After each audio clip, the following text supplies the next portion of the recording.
Hare Krishna. Hare Krishna, everyone. Here we are in St. James's Park. St. James. St. James. So we're reading Canto 1, Chapter 19, Text 26, the appearance of Sukadeva Goswami. And finally, Sukadeva Goswami has appeared. He hasn't spoken yet, but he's just come on the scene, so it's getting very exciting. So we'll just say the invocation. Om Namo Bhagavate Vasudevaya. Om Namo Bhagavate Vasudevaya. Om Namo Bhagavate Vasudevaya. And text 26. This son of Vyasadeva was only 16 years old. His legs, hands, thighs, arms, shoulders, forehead, and the other parts of his body were all delicately formed. His eyes were beautifully wide, and his nose and ears were highly raised. He had a very attractive face, and his neck was well formed and beautiful like a conch shell. A respectable personality is described beginning with the legs. This honoured system is observed here with Sukadeva Goswami. He was only 16 years of age. A person is honoured for his achievements and not for advanced age. A person can be older by experience and not by age. Sri Sukadeva Goswami, who is described herein as the son of Vyasadeva, was by his knowledge more experienced than all the sages present there, although he was only 16 years old. Amazing. Text 27. Yeah, I guess an interesting point that in one sense seniority can be understood in different ways. I think there are 4 different ways, right? It can be senior by age, senior by spiritual initiation, senior by spiritual advancement, and senior by post. So it's not just by age, but someone can be theoretically more wise and still be younger. It's not that I've been around longer, so that makes me more spiritually advanced. That may absolutely not be the case. Text 27. His collarbone was fleshy, his chest broad and thick, his navel deep, and his abdomen beautifully striped. His arms were long, and curly hair was strewn over his beautiful face. He was naked, and the hue of his body reflected that of Lord Krishna. Purport. His bodily features indicate him to be different from common men. All the signs described in connection with the bodily features of Sukadeva Goswami are uncommon symptoms, typical of great personalities. According to physiognomical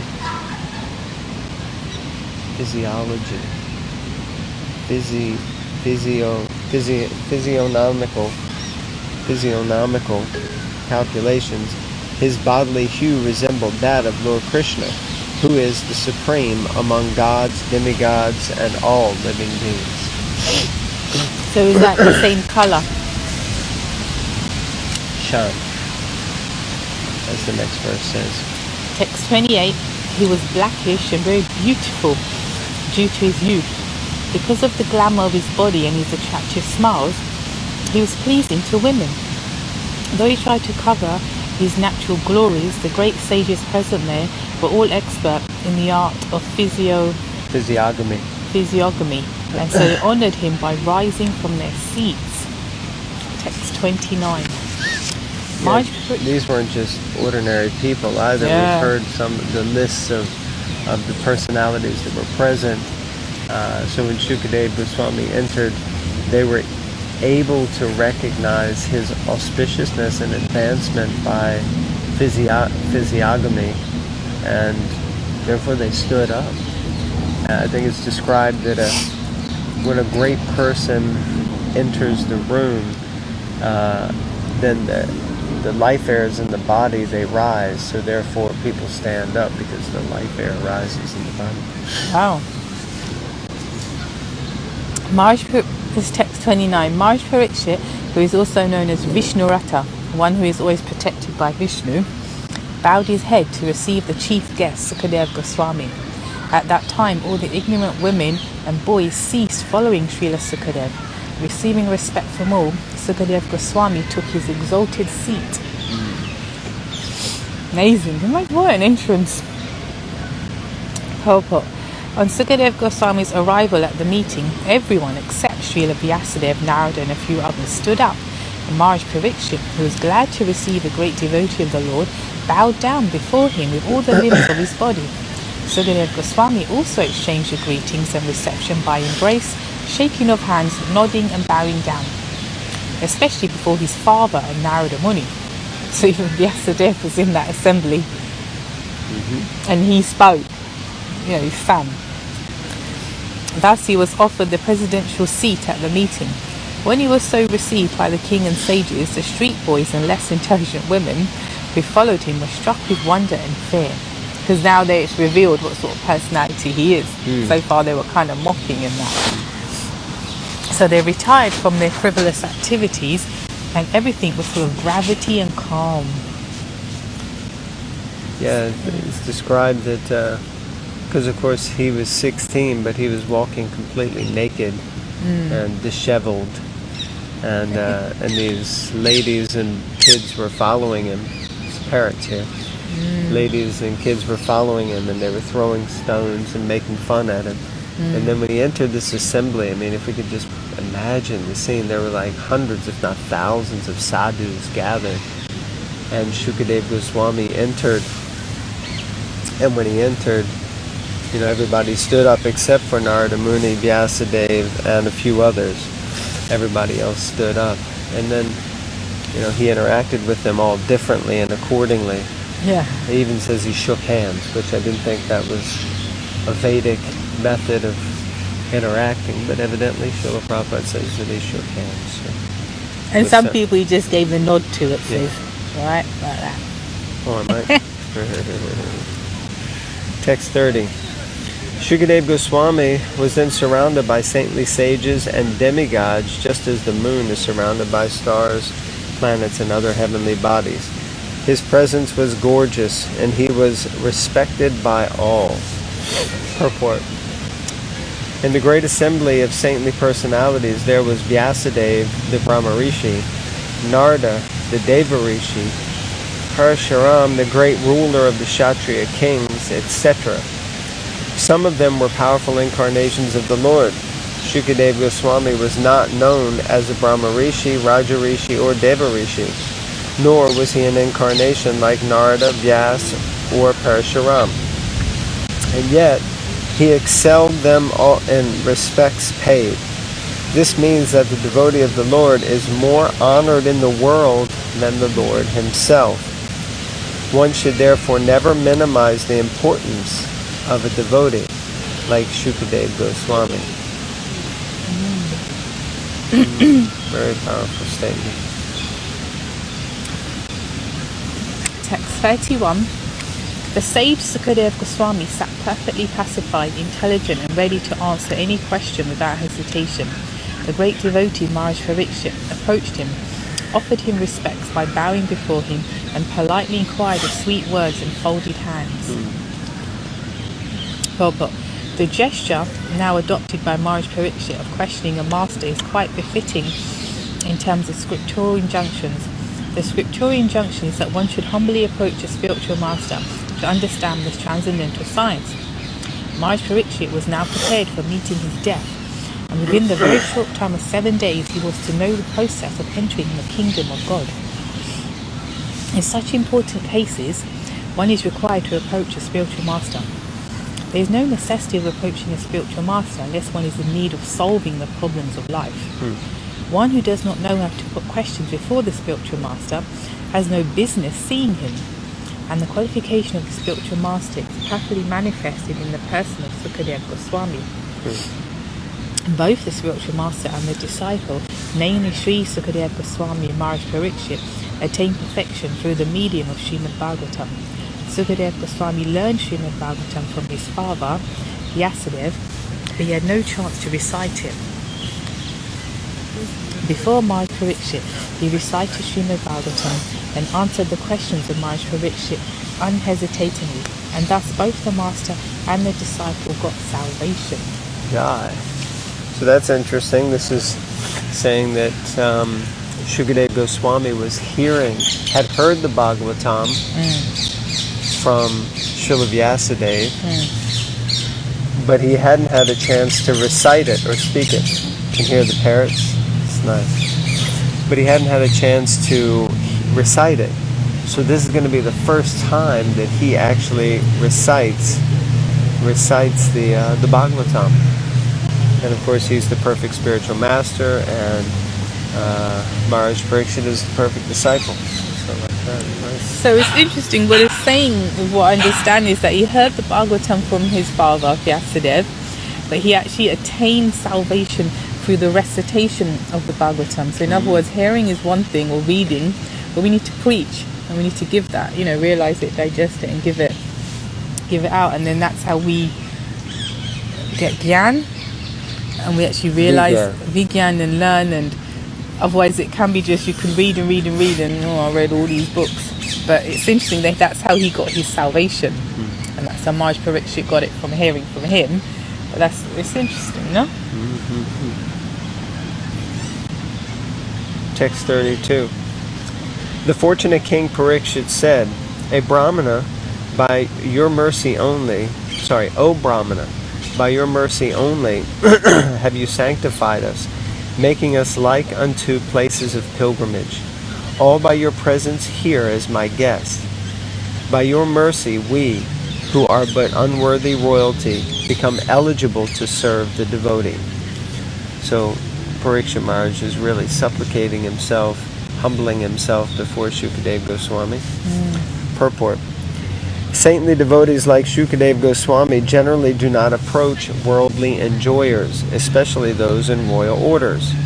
Maharaj Prataparudra was a follower of Lord Chaitanya, but when he wanted to see the Lord refused to see him because he was a king. For a devotee who desires to go back to Godhead, two things are strictly prohibited: worldly enjoyers and women. Therefore, devotees of the standard of Shukadeva Goswami are never interested in seeing kings. Maharaj Parikshit was, of course, a different case. He was a great devotee, although a king, and therefore Shukadeva Goswami came to see him at the last stages of life. Maharaj Parikshit, out of his devotional humility, felt himself an unworthy descendant of his great Kshatriya forefathers, although he was as great as his predecessors. The unworthy sons of the royal orders are called Kshatriya Bandhus, as the unworthy sons of the Brahmanas are called Dvija Bandhus and Brahma Bandhus. Maharaj Parikshit was greatly encouraged by the presence of Shukadeva Goswami. He felt himself sanctified by the presence of the great saint, whose presence turns any place into a place of pilgrimage.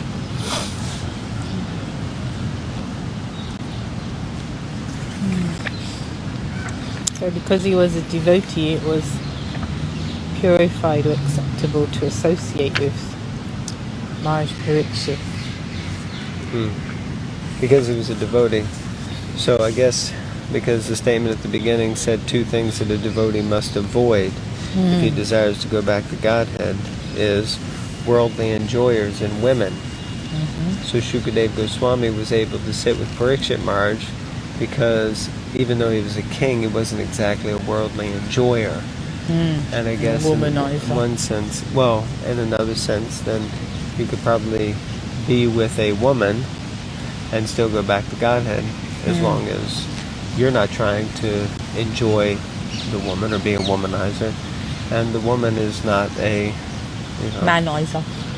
A manizer, a sense enjoyer. If she's a devotee, so like that. So I guess I lucked out. Hare Krishna. Text 33. Simply by our remembering you, our houses become instantly sanctified. And what to speak of seeing you, touching you, washing your holy feet, and offering you a seat in our home. Purport. The importance of holy place of pilgrimage is due to the presence of great sages and saints. It is said that sinful persons go to the holy places and leave their sins there to accumulate. But the presence of the great saints disinfects the accumulated sins, and thus the holy places continue to remain sanctified by the grace of the devotees and saints present there. If such saints appear in the homes of worldly people, certainly the accumulated sins of such worldly enjoyers become neutralized. Therefore, the holy saints actually have no self-interest in the householders. The only aim of such saints is to sanctify the houses of the householders, and the householders therefore should feel grateful when such saints and sages appear at their doors. A householder who dishonors such holy orders is a great offender. It is enjoined therefore that a householder who does not bow down before a saint at once must undergo fasting for the day in order to neutralize the great offense. Wow. Wow. Fall on, huh? Yeah, when we were in India, when we went first time, I think we were like 10. The first time we saw this, someone in the village, someone came and knocked on the door, and he was a, well, I guess sadhu, mendicant. And my auntie, and I was like, oh, who is this? And then she said, she seemed okay then. She went and got like a handful or bowl full of rice, and gave it. And he was happy, and he went away, and it was such a cultural shock. Yeah, like, what is that? Like 10 years old, you've never seen that, and it was accepted. It was no question asked. Someone's come begging. Yeah. And she just gave it, and that's all she get. And he didn't ask anything else. He took the raw rice, like handful or harmful, whatever, and he left. Yeah, well, this is the perfection of begging. That the sadhus, they actually go door to door, not just to get some rice or some grains or flour or some roti, but they actually go because their presence sanctifies the lives and the households of those persons. Means that they get an opportunity to do some service, to remember the Lord, to hear about the Lord, to make some inquiry like that. So this is a good reason why, as you mentioned earlier, we should be doing outreach. We need to go to visit people. We need to go and see people. We need to reach out. That's why it's called outreach. Because people need it. People need, and they're not reaching out. So we have to reach out to them and at least give them the opportunity to say yes or no.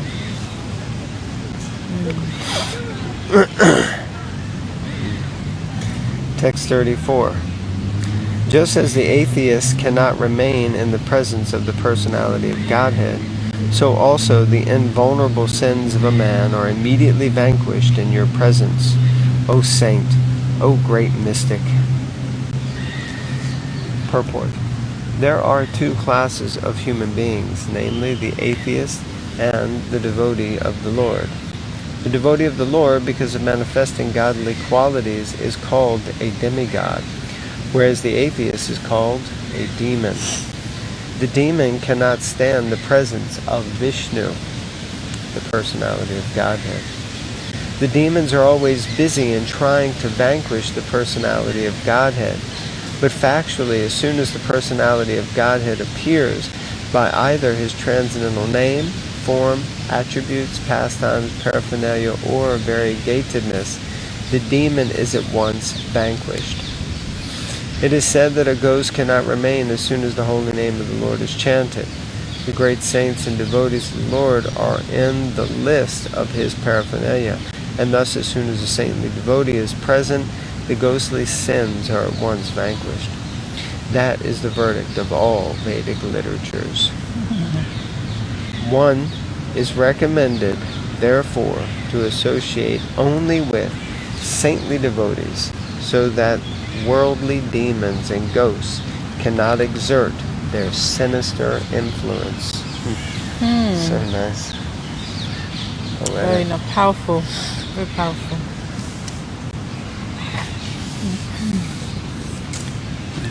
Text 35. Lord Krishna, the personality of Godhead who is very dear to the sons of King Pandu, has accepted me as one of those relatives just to please his great cousins and brothers.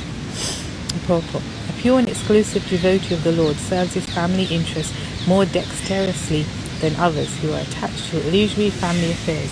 Generally, people are attached to family matters, and the whole economic impetus of human society is moving under the influence of family affection. Such deluded persons have no information that one can render better service to the family by becoming a devotee of the Lord. The Lord gives special protection to the family members and descendants of a devotee. Wow. Even though such members are themselves non-devotees. Yep. Maharaj Prahlad was a great devotee of the Lord, but his father, Hiranyakashipu, was a great atheist and declared enemy of the Lord. But despite all this, Hiranyakashipu was awarded salvation due to his being the father of Maharaj Prahlad. The Lord is so kind that he gives all protection to the family members of his devotee, and thus the devotee has no need to bother about his family members, even if one leaves such family members aside to discharge devotional service. Maharaj Yudhishthira and his brothers were the sons of Kunti, the paternal aunt of Lord Krishna, and Maharaj Parikshit admits the patronage of Lord Krishna because of his being the only grandson of the great Pandavas. Yeah, this is a brilliant statement about how the Lord protects. Very comforting. Very comforting indeed. Protects the family of devotees. So yeah, all the devotees out there, your families, whether they're favorable or whether they're devotees or not, doesn't matter. Because if you become a devotee, then the Lord thinks favorably about them.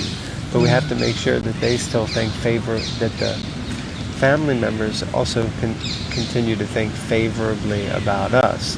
Because if they look upon us favorably, then the Lord looks upon them favorably. But even if they don't, just like Hiranyakashipu with Prahlad, still Hiranyakashipu got liberation, huh?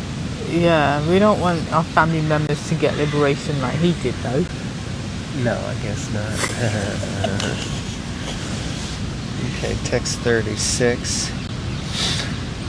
Otherwise, without being inspired by Lord Krishna, how is it that you have voluntarily appeared here, though you are moving incognito to the common man, and are not visible to us who are on the verge of death? Purport.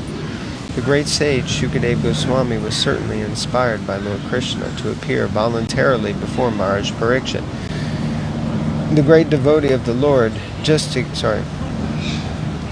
appear voluntarily before Maharaj Parikshit, the great devotee of the Lord, just to give him the teachings of Srimad Bhagavatam. One can achieve the nucleus of the devotional service of the Lord by the mercy of the spiritual master and the personality of Godhead. The spiritual master is the manifested representative of the Lord to help one achieve ultimate success. One who is not authorized by the Lord cannot become a spiritual master. Srila Shukadeva Goswami is an authorized spiritual master, and thus he was inspired by the Lord to appear before Maharaj Parikshit and instruct him in the teachings of Srimad Bhagavatam. One can achieve the ultimate success of going back to Godhead if he is favored by the Lord sending his true representative. I'll read that again. One can achieve the ultimate success of going back to Godhead if he is favored by the Lord's sending his true representative. As soon as a true representative of the Lord is met by a devotee of the Lord, the devotee is assured a guarantee for going back to Godhead just after leaving the present body. Well, that's a pretty bold statement. This, however, here Prabhupada qualifies, this, however, depends on the sincerity of the devotee himself. There you go. Prabhupada continues. The Lord is seated in the heart of all living beings, and thus he knows very well the movements of all individual persons. As soon as the Lord finds that a particular soul is very eager to go back to Godhead, the Lord at once sends his bona fide representative. The sincere devotee is thus assured by the Lord of going back to Godhead. The conclusion is that to get the assistance and help of a bona fide spiritual master means to receive the direct help of the Lord himself. Oh, that's amazing. Very wonderful. It reminds me of the statement that is often used about finding guru. That there's a statement that when the student is ready, the teacher will arrive. So we have to make ourselves ready and prepared, and then the spiritual master will be there. But if we already have a spiritual master, then we have to see that either our guru or other spiritual masters or god brothers of our guru or other spiritual teachers, advanced souls, that they will also manifest in our lives to help guide us and teach us if we're sincere, and the Lord will send them to help us. So we have to have our eyes wide open. Because we're connected to the whole Guru Parampara. It's not a cheap thing. It's amazing. Imagine all that full spiritual Shakti coming down from Krishna all the way down that Parampara to us through our spiritual master. We could do anything, man. In the service of the Lord. Text 37. We're nearly the end of this chapter. Oh my days. You are the spiritual master of great saints and devotees. I'm therefore begging you to show the way of perfection for all persons, and especially for one who is about to die. Purport. Unless one is perfectly anxious to inquire about the way of perfection, there is no necessity of approaching a spiritual master. A spiritual master is not a kind of decoration for a householder. And generally, a fashionable materialist engages a so-called spiritual master without any profit. The pseudo-spiritual master flatters the so-called disciple, and thereby both the master and his ward go to hell without a doubt. Well, Maharaj Parikshit is the right type of disciple because he puts forward questions vital to the interest of all men, particularly for the dying men. The question put forward by Maharaj Parikshit is the basic principle of the complete thesis of Srimad Bhagavatam. Now let us see how intelligently the great master replies. So again, very, very humbling, such a powerful sign of humility that Maharaj Parikshit, his question is, please instruct us, what is the most important thing for a person who's about to die? He is about to die. He has 7 days to live. He could be doing so many things. He is the king of the world. And he has so much opulence and wealth and prosperity and fame. And, he can do anything. And he's renounced it all and gone to the bank of the Ganga to sit with these sadhus. And now Shukadeva Goswami has showed up and he's like, I just want to know what to do. I'm about to die. Please help me. So humbling. Text 38. Please let me know what a man should hear, chant, remember, and worship, and also what he should not do. Please explain all this to me. Text 39. O powerful Brahmana, it is said that you hardly stay in the houses of men long enough to milk a cow. Purport. Saints and sages in the renounced order of life go to the houses of the householders at the time they milk the cows, early in the morning, and ask some quantity of milk for subsistence.